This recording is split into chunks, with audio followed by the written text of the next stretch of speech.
Alan there. Delighted that Jason Reid, political commentator, is with us this morning. Hello, Jason. How are you? Good morning, Peter. I'm great, thanks. How are you doing? I'm very well, thanks. What have you noticed in the papers today? Hard to not notice Boris Johnson, eh? It's hard not to notice him, isn't it? Multiple papers leading on the line that Johnson is isolated in Cabinet, particularly after the comments made by Rishi Sunak about what his accusation that Keir Starmer didn't prosecute Jimmy Savile, or chose not to prosecute Jimmy Savile. Of course, that was the reason for the resignation of his head of the policy unit, Munira Mirza, in that sensational shock resignation not so long ago. And so it seems that Rishi Sunak and also Sajid Javid, the Health Secretary, have been rebuking the Prime Minister as a result of his conduct on this issue. He has since clarified what he said. Yeah, it's never good. Sajid Javid this morning saying that he's 100%, or Nadine Dorries, at least, the Culture Secretary, reporting that he is 100% behind the Prime Minister. I mean, it's not great when you have to say, I'm 100% behind the Prime Minister. I mean, surely when you're in Cabinet, you would think that you would be. But it's interesting that people are having to kind of clarify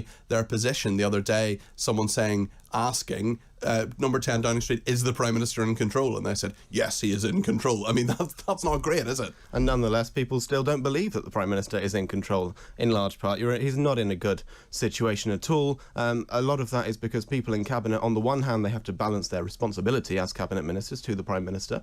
On the other hand, a lot of them, perhaps Rishi Sunak, perhaps Sajid Javid, perhaps others as well, have their eye on the top job themselves, and so they are trying not to tie themselves too closely to the Boris train, so that if and when he does tumble out of number 10, they're able to credibly put themselves forward as an alternative, as someone different. So they have to keep a bit of distance, which is a very tightrope to walk on. And after the tumultuous events of this week, the Prime Minister trying to G up his staff yesterday.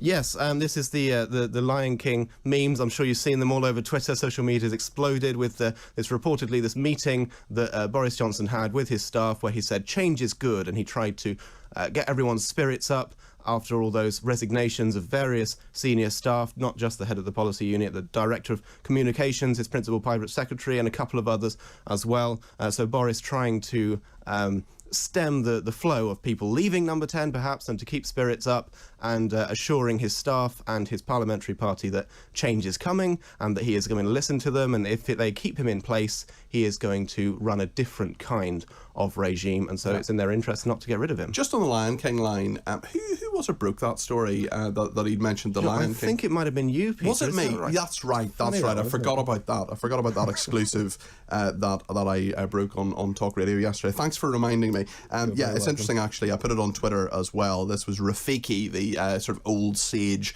in the Lion King, and the Prime Minister quoting him. He's quoted Peppa Pig previously, he's quoted Kermit the Frog and various things, and as I put on Twitter, the best reply was from a man called Ben Buckley, who says, and meanwhile Rishi is humming the tune to I Just Can't Wait to Be King. That was absolutely brilliant. Yeah, it's very, very funny. So, I mean, it's interesting. We're talking about Boris Johnson. We have a lot of people texting and tweeting, and we're going to get some calls on very soon on the programme. I mean, where do you think he stands today in your estimation as a political commentator? I think I'm a little bit more optimistic about Boris's prospects than many people. I think he stands a decent chance of seeing this out. The Partygate scandal, it seems like the worst is behind him. I think he got really lucky with the timing of the Metropolitan Police investigation, which kind of took the wind out of Sue Gray's sails, and so the investigation going into Partygate from that senior civil servant wasn't able to publish the conclusions that it wanted to publish, and so we now have to wait for the police investigation, which nobody knows how long that will take. It could be a very long time indeed. People are fed up of Partygate. Tory MPs certainly, I'm sure they're fed up of being asked about it. Well, a lot of people texting and tweeting us saying they're fed up too. It's interesting. We've a lot of reaction to our earlier debate between Sophie and Richard. Gemma says, come on Sophie, he was advocating for Boris Johnson. There are better people out there than him. That was from Gem, thank you. And Lisa says, why would a PM why would you have a PM and you can't trust a word he says? Thank you to Lisa for being in touch. Absolutely sick of Partygate, says Richard. Get over it. Some important things happening in the world. God help us if Labour in power in his decision.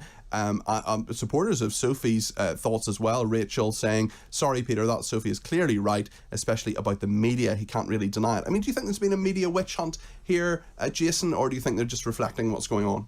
I think it's unfair to call it a witch hunt. It's in the nature of the media to be seeking out stories when they come, and it does seem, we don't know for sure, but it does seem that there was some kind of coordinated leaking going on with the Partygate details. They were leaked strategically, they were leaked over, not all at once, over a number of days, a number of weeks. Absolutely no idea who that might be coming from. I mean, I've looked into it and I just can't be coming to a conclusion on that one, Jason. I've got no idea either. No, we'll be forever in doubt. Absolutely. Yeah. Listen, we're going to try and get through.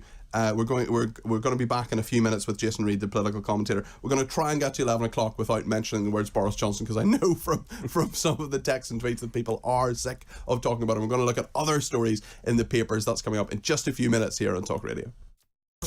Let's go back to Jason Reid. Jason, we're going to attempt to get to 11 o'clock without mentioning the words Boris Johnson, because fascinatingly, so Tech Up Dave always supplies me with chocolate biscuits every Saturday morning, except next Saturday morning, when he has abandoned me to go to something else, to go to a family commitment, apparently.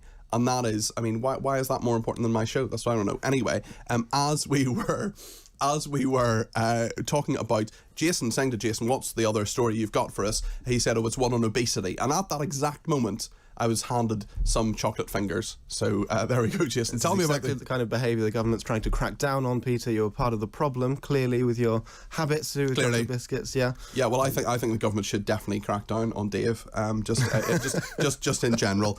So what is this story? Why the government's trying to sort of not quite ban junk food, but attempt us to eat less of it? It's a ban on some forms of junk food advertising. There's effectively it's going to work similarly to the watershed, the 9 p.m. watershed, and lots of online advertising of what the government deems to be unhealthy food will be banned. Hold on. Give me the watershed bit again. You're allowed to eat chocolate before 9 o'clock, but not afterwards? It's going to work in a similar way. It's obviously not exactly the same. Yes. But the idea is that we're marketing food less to children that is unhealthy, but there are huge problems with this bill. There's a lot of rebellion going on about this. It's been in the House of Lords this week, and it seems that one of the concessions the government is willing to make is that they might delay this bill at the very least for a year, which might allay some concerns of some Tory MPs to do with the fact that it's going to make the poor poorer. It's one of the things it tries to do is to crack down on buy one get one free offers in supermarkets on unhealthy foods. So is the government basically saying we're too stupid to know that the food we put in our bodies isn't good for us? I mean, it seems that way. I mean, I'd love to hear from someone or meet someone who doesn't know that eating chocolate fingers isn't good for you. I mean, they're delicious,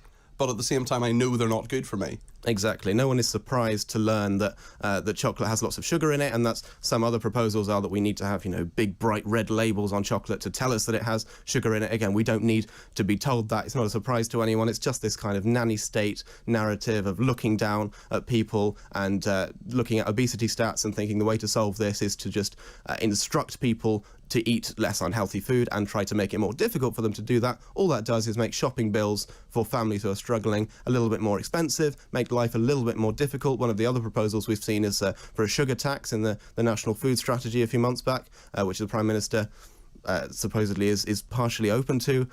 We will have to wait and see whether he's able to go through with anything of that kind at this point. You're being very careful not to mention the words we're not allowed to mention.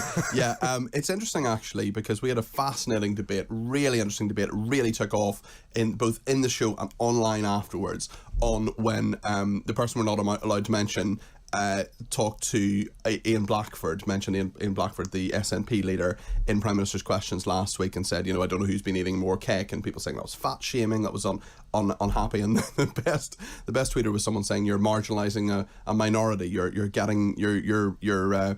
being horrible to the minority of people. And I said, it's not the minority, it's the majority. It's 60% of people are overweight in this country. So, I mean, some people will say, well, actually, the government has to do something about this, doesn't it? It has to encourage people in some ways to just eat fewer chocolate fingers. There are plenty of ways to do that without introducing new regulations and new taxes that don't make our lives more difficult. Well, there are some really interesting studies actually in this area. There was an experiment in the US where they just added some yellow tape to shopping trolleys, and it said on the shopping trolleys, this part of the shopping trolley is for fruit and veg and this part is for everything else. Just by doing that, you increase fruit and veg sales by 50%. 50%. So something like that. There was an experiment in Iceland where they teamed up with the children's TV show Lazy Town, which calls fruit and vegetables sports candy, and they started marketing sports candy like this, and supposedly consumption of fruit and veg among kids went up 100% just through doing that campaign. So there are little things like that you can do which make a huge amount of difference and don't put additional strain on our wallets, especially as we head towards a cost of living crisis. Right then, it's probably fair to say that it's pretty rare for the Financial Times, that august organ of the City of London, and telling us how things are going, and the Daily Star to unite in their front page, well, not quite unite, but have the same front page story. So you're going to tell us about both the Financial Times and the Daily Star. What's the story they've gone with? So the story is Andrew Bailey, the Governor of the Bank of England, the statement he made in an interview recently, encouraging people not to ask for big pay rises to do their bit to keep the economy on track. And so the Financial Times and the Daily Star, as you say, both lead on this story. The FT goes with the very moderate and sensible headline of Bailey accused of pay rise hypocrisy, whereas the Daily Star goes with the plank of England.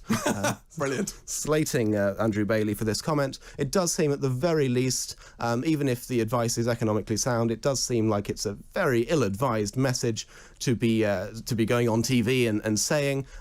If anything, perhaps Andrew Bailey is not the right messenger for this. Inevitably, how much does he get paid? Well, that's exactly what's happened. Is his salary has come out. He gets £575,000 a year. Oh, for goodness sake! So it's all right for him to say, I don't need a big pay rise this year. I can last until next year. But for people who are facing a cost of living crisis and trying to make ends meet, trying to pay their rent and buy everything they need to buy, put their kids through school, buy shoes for your kids, the last thing you want to be hearing is don't ask for a pay rise because it might have a marginal effect on the economy. It also puts him on a collision course with Number 10 and the Prime Minister. We won't say who. We're trying valiantly to get through. Let's just abandon it and say we can say the words Boris Johnson. Sorry, continue, Jason. Boris Johnson did say that he would like a high-wage economy, that he believes in economic growth, he believes in people being paid more, and that's the way, effectively, to address this cost of living crisis. So it's an ideological difference going on as well between the Bank of England and the government, which could come to a head at some point when the government finds it has to make more pivotal decisions about how to offset the cost of living crisis. Give me a salary again. Give me Andrew Bailey's salary again. £575,000. I mean, this is someone who gets paid more than £10,000 a week, almost £20,000 a week, actually, a week. So let's just break that down. Then that's nearly £4,000 a day, and he's telling us, the average wage in this country after tax, as Guy Anker was telling us earlier on, after tax is about £2,000 a month, and he gets twice that a day, roughly. I mean, I'm just back of an envelope conversion here from someone who got a B in GCSE maths, but I mean that is just classic, isn't it? It's someone who lives a life that the vast majority of people do not live, preaching to them, telling them not to ask for a pay rise. That is ludicrous. Exactly right. It's the same problem, I think, that we had with COVID restrictions, with SAGE, where you've got the scientific point of view saying we need to keep ourselves safe with all these restrictions. Yeah. There's no economic point of view saying what about our freedoms and what about growth? Or the people who flew into COP26 on their private jet to lecture us about climate change and how we all need to get heat pumps costing £20,000 a year and electric cars costing £30,000 a year because we need to save the environment. Exactly. It's no surprise that trust in government and trust in authorities is way down with all these hypocrisy scandals, with politicians breaking their own lockdown rules in various ways, with, as you say, people preaching about the environment and then flying around on private jets in order to preach about the environment, and now people earning huge amounts of money telling us that we should not be asking for pay rises, and so people are not going to be happy about this. Well, listen, I think a lot of people don't ask for pay rises, and apparently a lot of women don't ask for pay rises. I understand the irony of two men having this conversation, but apparently people don't feel confident enough to ask for pay rises. So, Jason, I think the two of us should encourage people to neglect the advice of Andrew Bailey, who, let's remember, £575,000 a year. I'm sure he is on a good pension as well. I think we should neglect his advice and say, for the sake of argument, you've had, some sort of thing at work recently where, something's gone really well. Imagine your radar figures are up or something like that. I mean, do you think people should be asking for a pay rise? Absolutely they should. I'm with you completely. Interesting. Yeah. Listen, Jason Reid, thank you very much, political commentator there. Thank you so much.